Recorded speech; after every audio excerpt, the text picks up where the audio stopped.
to go from being, when people doubt that you'd even get into the army, to be able to prove them wrong, even though they wouldn't know, that not only did I get into the army, but I got into the parachute regiment. Not only did I serve in the parachute regiment, but I served in the Pathfinder platoon. Not only did I serve in the Pathfinder platoon, but I got into 22nd Special Air Service Regiment. In 1988, with the Army Cadets, we go to this assault course in Otterburn training camp, and there's a cargo net, so it's like the knotted ropes going over beam down. Not very high. But one thing a lot of people do not know about me is when I was younger, I was absolutely terrified of heights. Like, didn't handle heights well at all, which is kind of strange for someone who wants to be a paratrooper. But I kind of knew that in my mind, but then it came, I showed it to the world on 1988 because they're saying, right, we're going to do. And for some reason, call it a lot of childhood trauma that I've been building up as well, I just burst into tears, which is kind of embarrassing for like a 13-year-old lad. But I was like, because I was just like so terrified, and they're like, don't worry about it, you don't have to do it, and they're like, but it wasn't very high. But that incident haunted me for the rest of my life, because all the people who are around me would have been kind of sneering behind my back and stuff, going, he wants to be a paratrooper and he can't even climb that cargo net. And like the following 6 months later, I saw the cargo net again, and I thought, it's not even that high, and I did it. But that wasn't good enough for anyone else. Everyone would always bring that up and say, do you remember he can't climb the cargo net?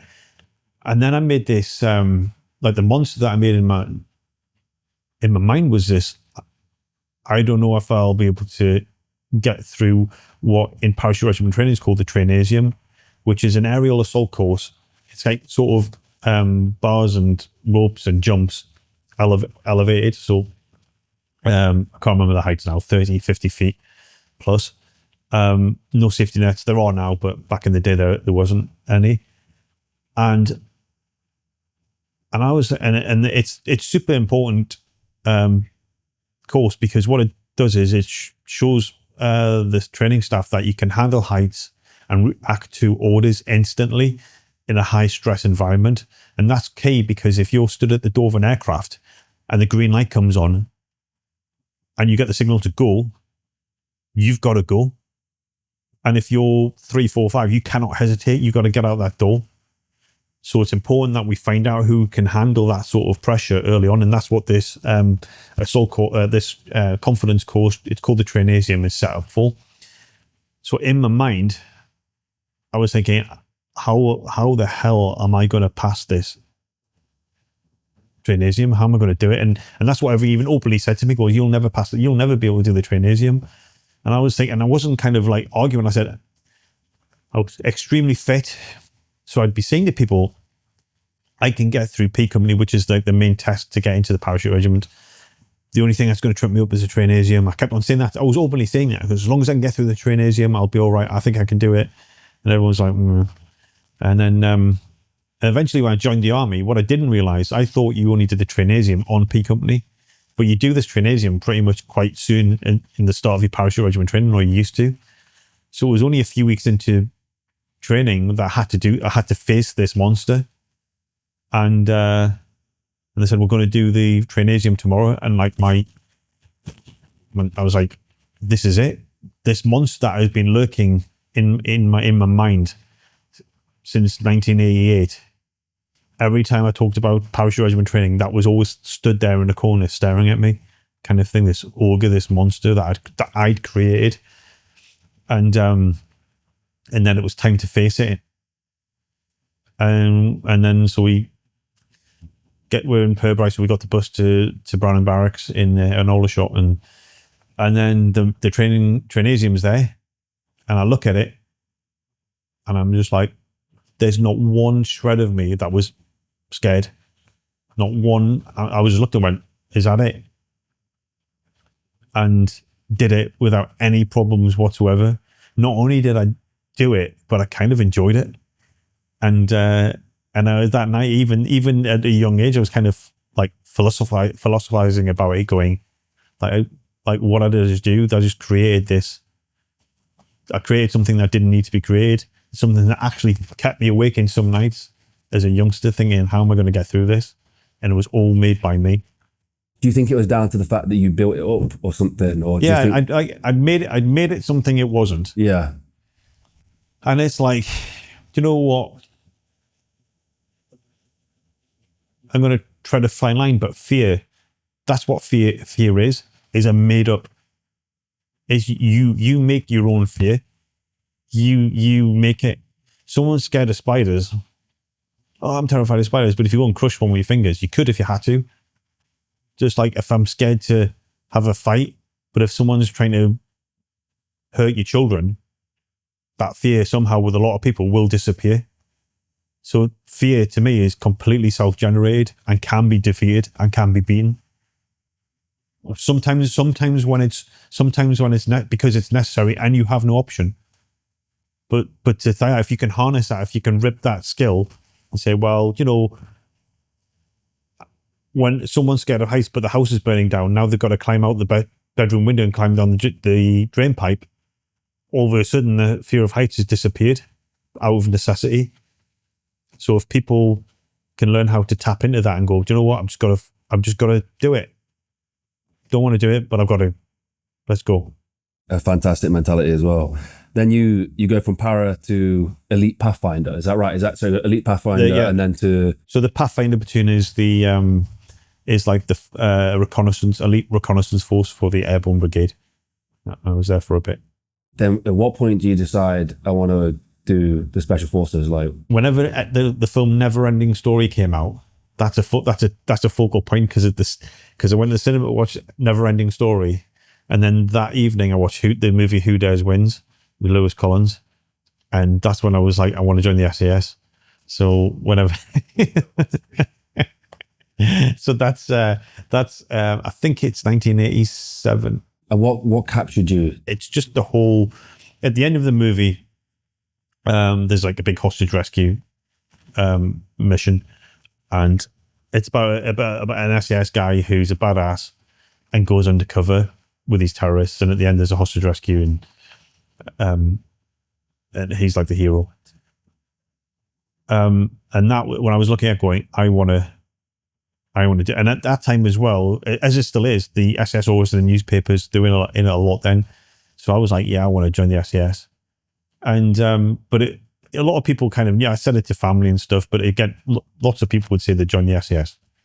But in my mind and my heart, I wanted to. And as I got a bit older, that stayed in here, rather than saying, I want to join the SS, because people would just laugh at me. They were laughing at me for saying I'm going to join the parachute regiment, let alone if I said, yeah, I'm going to get in the SAS. So in my heart of hearts, I really wanted to join the SAS from a young age.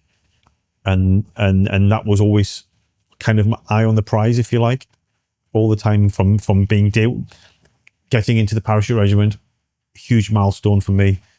And it was, again, beating my critics, being my own, strangely, again, kind of this contradiction of that part of me knew I could do it. And part of me knew I was going to get in the SAS even. But the other half of me said, how are you going to, the human side, if you think, was saying, how you couldn't do that. So it's proven to myself, when I got to the parachute regiment, great milestone. And now it's like focus on the next thing, which I was going to do the SAS selection. Then I had this great platoon sergeant who was ex-Pathfinders, and he told me about the Pathfinders and things. And I thought, well, maybe I'll go to Pathfinders first and then go to the SAS. And that's what happened. And then you go through the process. What was that like? And then eventually reaching that goal? I passed selection the third time.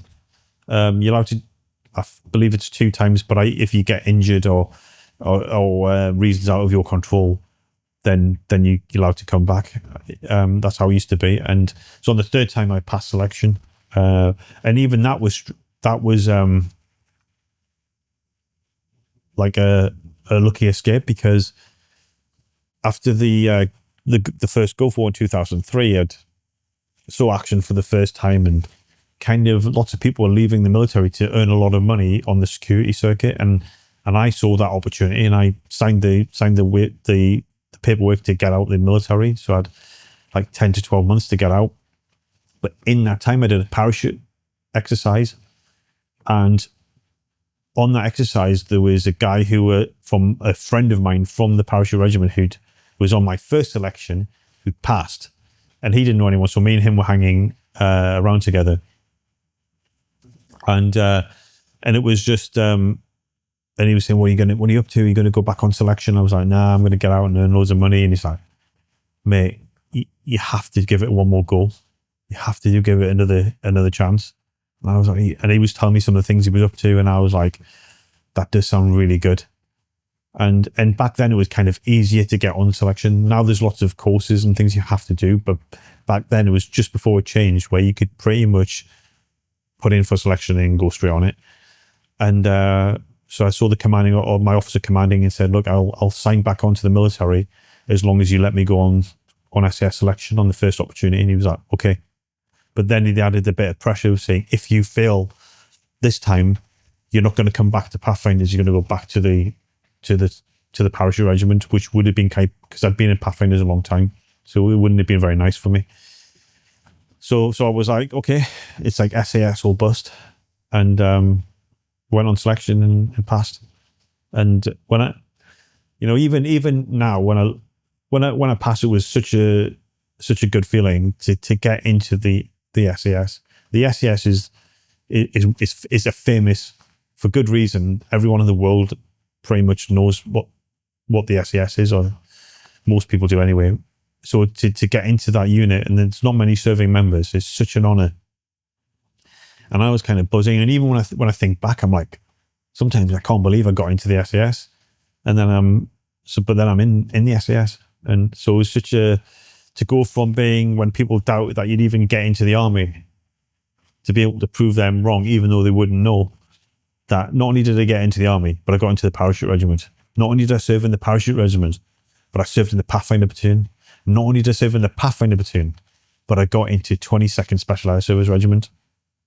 And then the rest flows on. As many of you know, we are independent creators and filmmakers, but there is a massive attack on us right now. Traditional media over the last few years has started to slowly die. They are no longer the independent voice that you first thought they were. That's why we've created Mulligan Brothers Patreon. We've built something special for our most dedicated supporters, and I want to break it down for you real quick. The supporter tier gets you ad-free early access to both video and audio versions of Mulligan Brothers interviews 24 hours before it goes public. The executive tier gets you everything that a supporter tier gets, plus more. Exclusive interviews and behind the scenes content, walk and talks, daily routines, unreleased interviews, the stuff that you don't see anywhere else. And finally, the executive producer tier. Everything from the supporter tier and the executive tier, plus exclusive perks. Access to our treatment packages. Be the first to see which guests are coming up and get insight into the topics we'll be discussing before anyone else. And you'll even get an executive producer credit on every single documentary that we make. So if you've ever wanted to support the Mulligan Brothers mission of inspiring change so we can go around the world and get these stories that nobody else will,